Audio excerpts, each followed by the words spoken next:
آگوش therapy.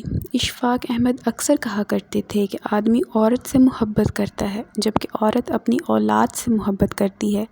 اس بات کی مکمل سمجھ مجھے اس رات آئی۔ یہ گزشتہ صدی کے آخری سال کی موسم بہار کی ایک رات تھی۔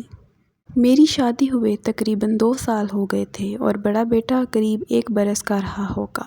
اس رات کمرے میں 3 لوگ تھے، میں، میرا بیٹا اور اس کی والدہ۔ 3 میں سے 2 لوگوں کو بخار تھا، مجھے کوئی 104 درجہ اور میرے بیٹے کو 101 درجہ۔ اگرچہ میری حالت میرے بیٹے سے کہیں زیادہ خراب تھی، تاہم میں نے یہ محسوس کیا کہ جیسے کمرے میں صرف 2 ہی لوگ ہیں، میرا بیٹا اور اس کی والدہ۔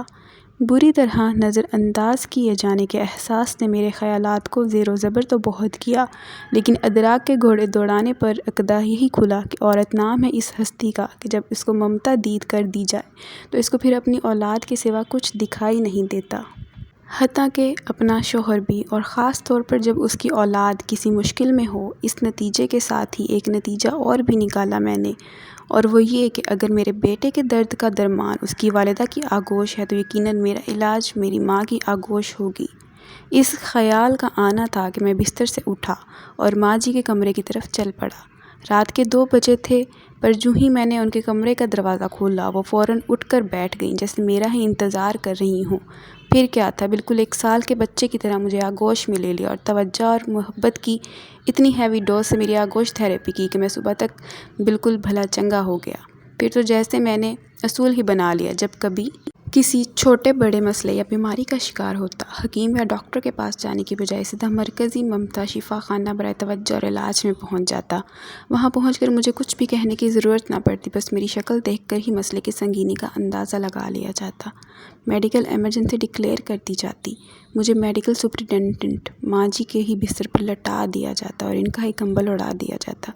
کسی کو یخنی کا حکم ہوتا تو کسی کو دودھ لانے کا۔ خاندانی معالج کی ہنگامی طلبی ہوتی۔ الغرض توجہ اور محبت کی اس ہیوی ڈوز سے آغوش تھراپی ہوتی اور میں بیماری کی نوعیت کے حساب سے کبھی چند گھنٹوں اور کبھی چند پہروں میں ویسے صحت ہو کر ڈسچارج کر دیا جاتا۔ یہ سلسلہ تقریباً 3 ماہ قبل تک جاری رہا۔ وہ وسط نومبر کی ایک خنک شام تھی جب میں فیکٹری سے گھر کے لیے روانہ ہونے لگا تو مجھے لگا کہ مکمل طور پر صحت مند نہیں ہوں۔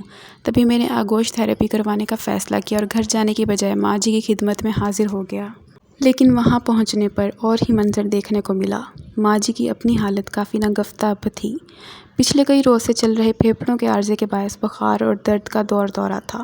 میں خود کو بھول کر ان کی تیمارداری میں جٹ گیا۔ مختلف ادویات دیں، خوراک کے معروف ٹوٹکے آزمائے، مٹھی چاپی کی۔ مختصر یہ کہ کوئی 2 گھنٹے کی آوبخت کے بعد ان کی طبیعت سنبھلی اور وہ سو گئیں۔ میں اٹھ کر گھر چلا آیا۔ ابھی گھر پہنچے آدھا گھنٹہ ہی بمشکل گزرا ہوگا کہ فون کی گھنٹی بجی۔ دیکھا تو چھوٹے بھائی کا نمبر تھا۔ 100 طرح کے وہم ایک پل میں آ کر گزر گئے۔ جھٹ سے فون اٹھایا اور چھوٹتے ہی پوچھا، بھائی سب خیریت ہے نا؟ بھائی بولا، سب خیریت ہے۔ وہ اصل میں ماں جی پوچھ رہی تھی کہ آپ کی طبیعت ناساز تھی، اب کیسی ہے؟ اوہ میرے خدایا! اس روز میرے ذہن میں ماں کی تعریف مکمل ہو گئی تھی۔ ماں وہ ہستی ہے جو اولاد کو تکلیف میں دیکھ کر اپنا دکھ اپنا آپ بھی بھول جاتی ہے۔ آج ماں جی کو رحمان کی رحمت میں گئے 1 ماہ اور 8 دن ہو گئے ہیں۔ آج مجھے پھر بخار ہوا ہے۔ آغوش تھراپی کی اشد ضرورت ہے، پر میرا مرکزی ممتا شفا خانہ برائے توجہ اور علاج ہمیشہ کے لیے بند ہو چکا ہے۔ مجھے آپ دوستوں سے رہنمائی درکار ہے۔ اب بھلا میں کیسے ٹھیک ہوں گا؟